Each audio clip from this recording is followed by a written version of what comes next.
How's it going, and welcome to the Good Company Gigafactory. Today we are starting a brand new company for the full release of the game. That's right, version 1.0 is here, and the devs at Chasing Carrots were kind enough to give me a code, so I have been playing for a few days before release, and I must say I've been absolutely loving it. So what's the plan for the series? Well, we're not calling it Gigafactory for no reason.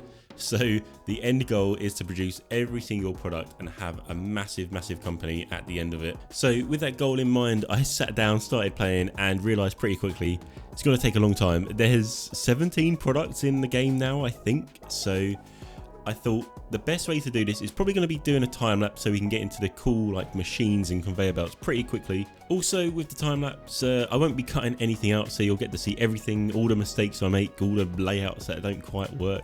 So I think it'll be pretty cool, and then with the voiceover, I'll just tell you my thought processes behind it, and well, we'll just have a chat and a good time, hopefully. This episode, we actually get a lot done. We get 3 products being made: the calculator, the cassette player, and the virtual pet, and we get them to a decent production as well. We make pretty good profit. I was very happy with how it turned out. However, the room we started in, as you can see, is really small, and I'm really surprised I managed to fit as much as I did in here. We did have to buy another building for another bit of production, however we'll get to that further on in the video. So at the start of the video, you probably saw, well, you would have seen the products being designed in the blueprint maker. What I like to do is just make 5-star products straight away. That means you can sell them at the highest price and make the most money.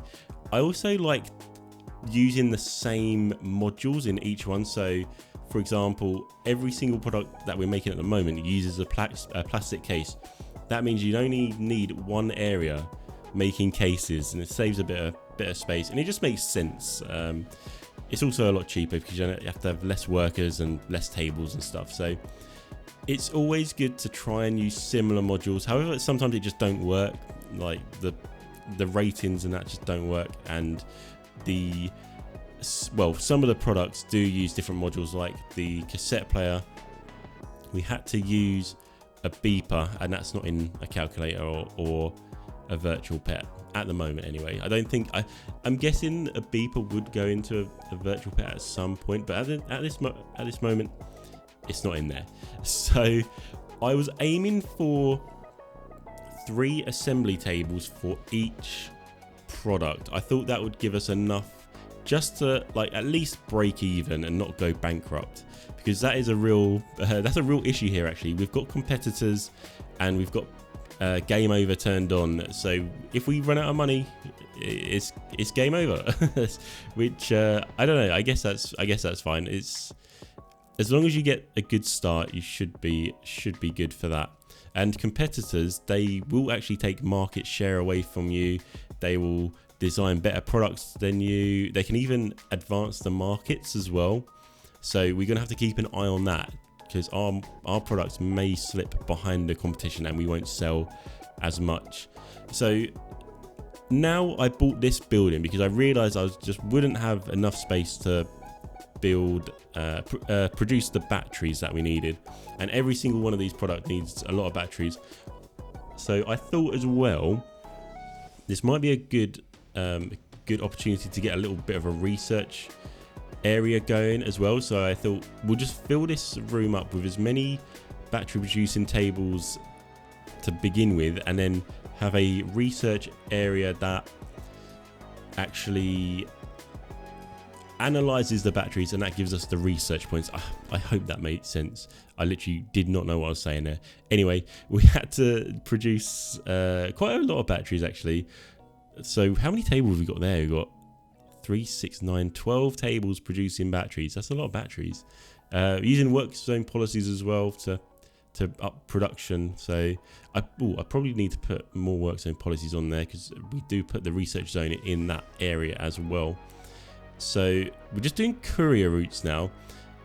The courier route system now is so much better than it was before. So it was really easy.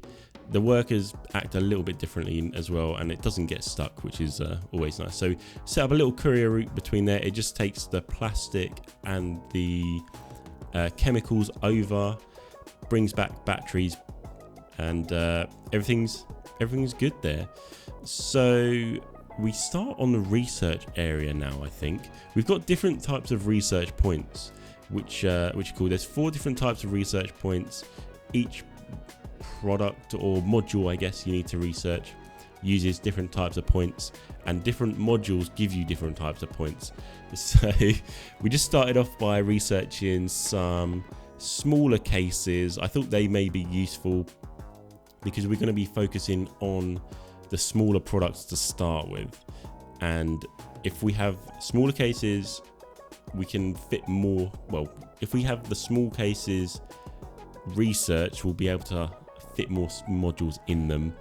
We also do a bit of business development, so we're upgrading tables already. However, I realized I didn't actually put any more assembly tables down, so I thought I better, before I waste all my money, I better actually buy some assembly tables to produce more products. So that's what we're doing now. We've got a bit of a funky layout, so it's just because of space saving reasons. I wanted to, normally I'll have one assembly table with 2 shelves. However, I had to kind of swing it so one assembly table, or in fact 2 assembly tables, use one shelf to get the modules off. It's not 100% efficient, however it is very close, so I didn't mind that. And I'm actually really happy with how it turned out in the end, the assembly room. Again, this is probably all going to change, but just to get production up and running, I just needed to fit it in. So we've got 3 pallets, 1 for each product to be sold, and we've got a material income pallet. That is not the right terminology, or I guess material delivery. And then we've got a pallet as well where the batteries go onto, and I don't know, I thought I'd just keep it all separate to start with.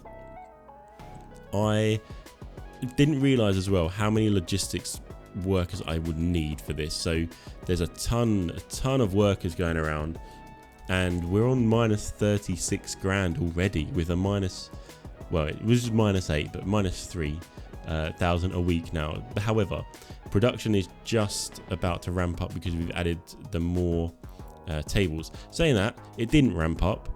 I realized that was 3 tables for each product wasn't enough, so I was like, okay, we definitely need at least one more table, at least one more assembly table for each product. And then I was thinking, where am I going to put it? So I thought, well, you know what, I'll do a little bit of rearranging. I did notice that the coils at the top there, they were getting stuck because they were producing too many. So I think I end up deleting actually one of them tables because we just don't need it. Same with the circuit boards down here. So I did a little bit of rearranging, realized it didn't work, so I moved all the tables back. And where am I going? I'm going over there. Ah, that was it. I thought maybe I could fit another table over there. Then I thought, nah, actually, that's going to be more of a pain in the butt because we're going to have to transport all the modules over there and back. And I thought better of it, so we didn't do that.